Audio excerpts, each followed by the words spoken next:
ニカ聞いたことない。だろうな。それは歴史から消された名前。だが、人が望み続ける限り、その存在が消えることはない。万物は望まれてこの世に生まれる。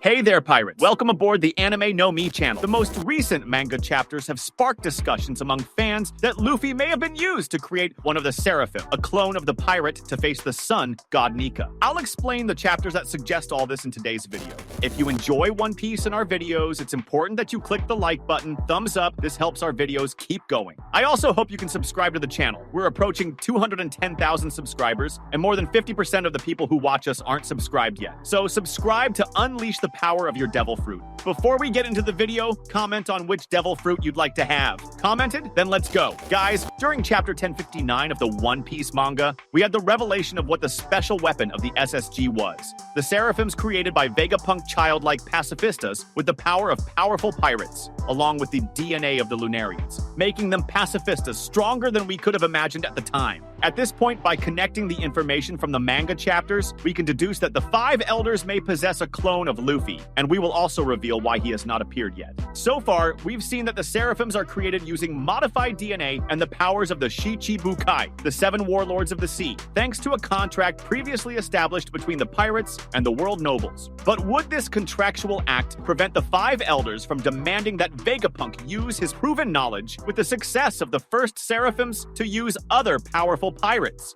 Not just powerful pirates, but the natural enemy of the Marines and Emus and the other world nobles' plans, the Sun God. We know that Luffy's fruit, its legend, and its awakening have brought overwhelming fear to the world nobles over the last 800 years. After all, they have always tried, unsuccessfully, to keep this fruit in their possession so that the Sun God could not arise. After the last user, Joy Boy, Luffy finally awakened this power. And even though Luffy himself didn't previously know the real potential of his fruit, the world government did. And Vegapunk apparently had some knowledge of the lie behind the Gomu no Mi. After all, during the 2-year time skip, while Frankie was studying the scientist's manuscripts, Luffy's fruit appeared drawn in one of his notes. Recently, he mentioned the Sun God's fruit and the ancient encyclopedia, though we don't know when he had access to the book. This leads us to imagine that he had some idea about the potential of that devil fruit. Additionally, in his notes, the fruit was supposed to be inserted into a rocket, and we know that only Zoans can be inserted into inanimate objects, revealing that Vegapunk apparently knew that the Gomu no Mi had Zoan properties. He probably just didn't know it was the power of the Sun God. With all this information, we know that Vegapunk may have been forced to continue his studies regarding the Gomu no Mi, the rubber fruit, without knowing that this fruit actually belonged to Joy Boy, and that its awakening would bring about the downfall of Imu-sama. Moreover, not only the research, but even the concept of Seraphims may have started because Luffy obtained that fruit. After all, when we analyze the dates, we realize that Vegapunk was already working for the Marines when Shanks' crew stole the devil fruit that was being transported by the CP9. That fruit was likely going to be studied by Vegapunk under the orders of the 5 elders, not only as a way to gain this power, but also as a way to prevent the anticipated return of Joy Boy.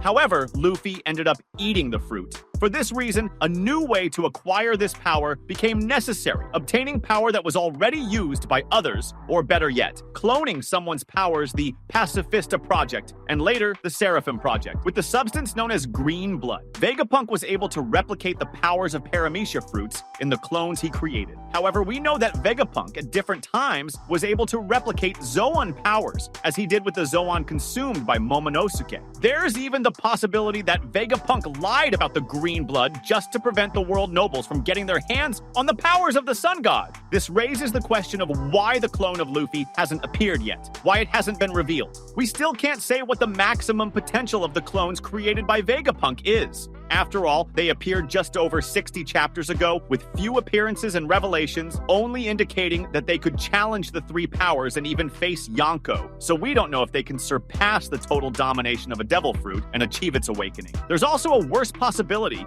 If the world government tried to create their own sun god by cloning Nika's fruit, the risk would be even more devastating. Vegapunk has already shown that he's capable of replicating mythical zone fruits, like the dragon and the Seraphims, created based on the powers of legendary pirates, have already presented a threat that no pirate expected. Now, imagine if they managed to clone the Hito-Hito-no-Mi, model Nika, the most feared fruit by the world nobles. This fruit, tied to the legend of Joy Boy and now with Luffy, carries the power that could overthrow Imu and the world government. In the last 800 years, no one had awakened its true potential until Luffy. Luffy's awakening was what truly sent the government into a panic, as the powers of the sun god go beyond what a simple devil fruit could offer. If Vegapunk, or another scientist using his research, were forced to create a replica of this fruit, they wouldn't just recreate one of the most feared powers in the world, but they would also do so with the intention of controlling or neutralizing the strength of Nika. However, the real problem for the world government is that replicating the fruit's power would be insufficient without its awakening. Luffy only became a real threat because of his awakening, something that perhaps even Vegapunk couldn't have discovered how to replicate exactly. Even with all the Seraphim technology, creating a clone with this fruit wouldn't reach the same level of threat without the awakening. And as we've seen, only Joy Boy and Luffy have been able to achieve this stage. But the real danger isn't just replicating this fruit.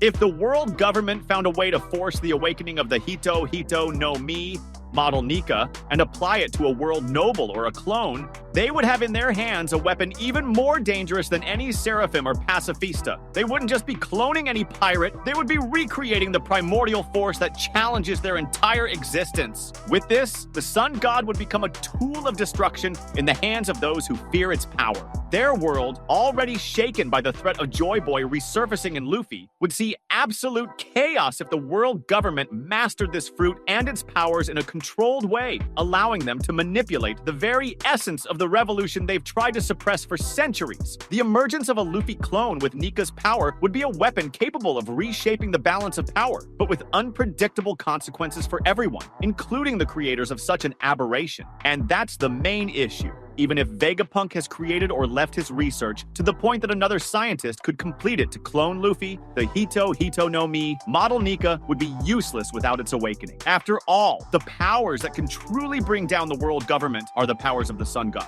So even if a Luffy clone exists, it would only emerge after many years, or after something that simulates the conditions for an awakening is carried out, allowing the clone to reach the ideal condition to be presented. After all, we know that the powers the world nobles truly fear, though the reason hasn't been explicitly explained to us yet, are the powers of the sun god, powers that Luffy only recently awakened, and that no one else has been able to awaken. They didn't expect Luffy to be capable of doing it. Additionally, it's possible that they still don't know how to bring this awakening to the clone, because in the last 800 years, only Luffy has been able to awaken this fruit. Before him, it's possible that only Joy Boy had awakened this power. One important point to mention is that Vegapunk would at some point inform the Five Elders that he had begun the process of cloning Luffy, which he didn't do. So, if there is a Luffy clone, it would have been created by someone else using Vegapunk's knowledge, his notes, procedures, and technologies. This is something we can expect. After all, Frankie was also able to use Vegapunk's notes in the past and even improve some technologies that the scientist had only imagined. So it's possible that other brilliant minds are working for the world nobles. In other words, all the information we have access to so far leads us to believe that there is a possibility of a Luffy clone existing at some point in the One Piece series. However, that moment wouldn't be now.